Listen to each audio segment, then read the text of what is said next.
In the heart of Africa, where life and death walk side by side, an injured gorilla stumbles from the misty jungle into the open savanna. But when a starving lion crosses his path, nature's laws are tested. What happens next defies every instinct and rewrites the wild's ancient code. The African morning began heavy with mist. The forest floor was damp, breathing steam after a night of relentless rain. Drops of water fell rhythmically from the canopy above, glimmering in faint sunlight that pierced through gaps in the leaves. The jungle was waking up, but not with its usual song. The birds were silent.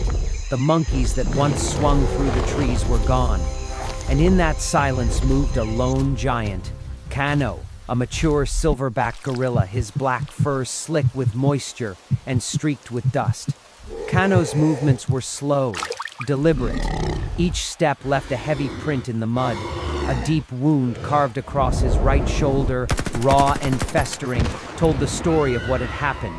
A story written not in words, but in scars. Just the night before, poachers had invaded his territory. The echoes of their gunshots had shattered the forest peace. Kano had fought to protect his troop, his family, but the chaos and smoke had driven them apart. Now he was alone. He paused beside a fallen tree, leaning his massive hand against its bark. His breath came in harsh, painful grunts. The wound burned. His strength was fading. But his instincts urged him to move, to find water, to find safety, maybe even to find his family again. As he limped through the undergrowth, the dense forest began to thin. The sound of insects faded into the dry whisper of grass. The world opened, the jungle melting into the edge of the African savanna, where golden plains stretched as far as the eye could see. Kano stepped into the sunlight for the first time in days. His massive chest rose and fell as he looked around, confused, cautious. This was not his world. Out here, there were no trees to climb, no vines to hide behind. Out here, he was the vulnerable one. The wind carried his scent across the plain, a mixture of blood, sweat, and desperation. It didn't go unnoticed. From the tall grass less than 100 meters away, Baraka, a lion in his prime, lifted his head. His golden mane shimmered faintly in the morning light, framing a face marked with scars, reminders of battles won and lost. He was hungry. 3 days had passed since his last meal. His ribs showed through his thick fur.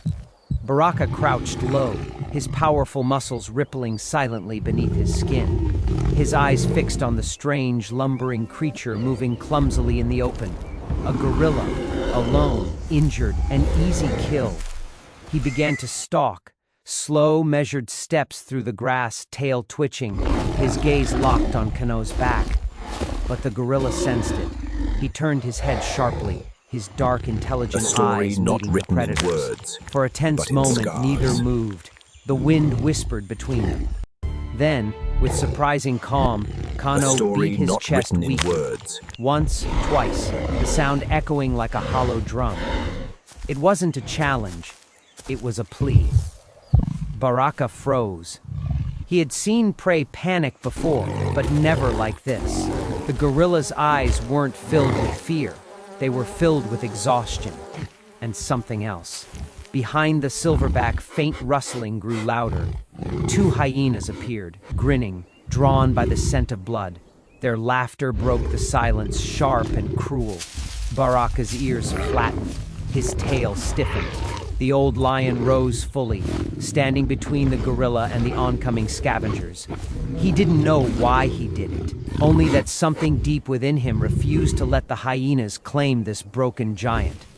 The air trembled. The battle lines were drawn, and for the first time in his life, a lion would defend a gorilla. The first rays of sunlight broke through the clouds as the confrontation began. The 2 hyenas crept closer, their yellow eyes glinting, saliva dripping from their jaws. They could smell blood and fear. To them, this wasn't just an easy kill. It was a feast waiting to happen.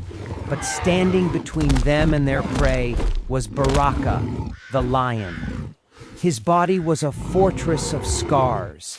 each one earned in battles fought long before this day. His golden mane rippled in the wind as he let out a deep, guttural growl, a sound that rolled through the savannah like thunder. The hyenas hesitated, their laughter faltering. They circled, testing his resolve, snapping at his flanks. Baraka didn't move. His gaze stayed fixed, unwavering. Behind him, the gorilla Kano knelt in the grass, chest rising and falling with labored breaths. His wounds still oozed blood. Each inhale seemed to take more from him than the last. Then, the first hyena lunged. Baraka turned with lightning speed. His paw struck the ground, claws tearing through flesh. The hyena screamed, collapsing in the dirt. The second charged in from behind, clamping its teeth into the lion's hind leg.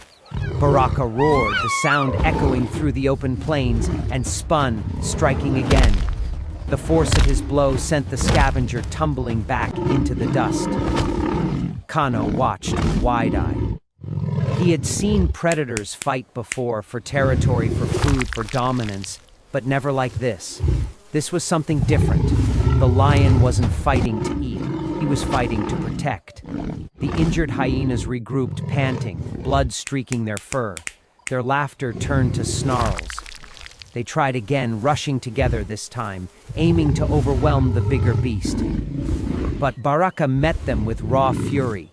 He clamped his jaws onto one's neck, shaking it violently until the savannah went silent again. The second, realizing the odds had shifted, turned and fled into the tall grass, its cowardly whimper fading into the distance.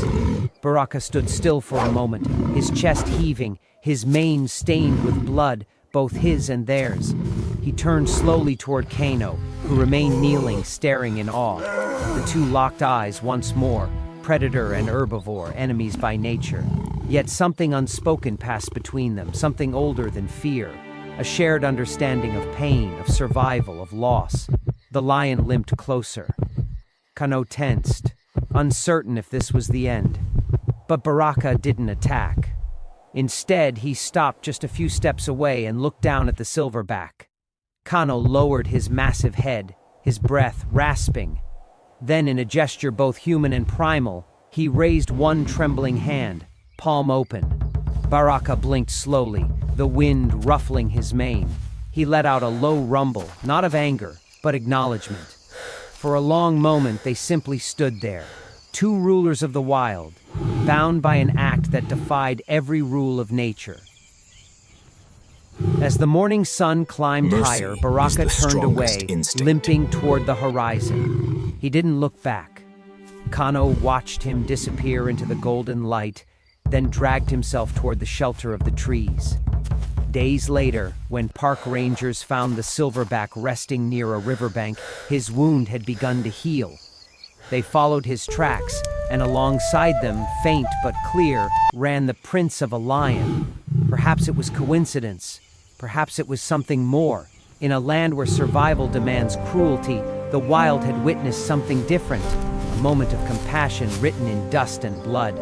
Because even in the fiercest wilderness, not every roar means danger. Sometimes it means mercy. Sometimes, even in the wild,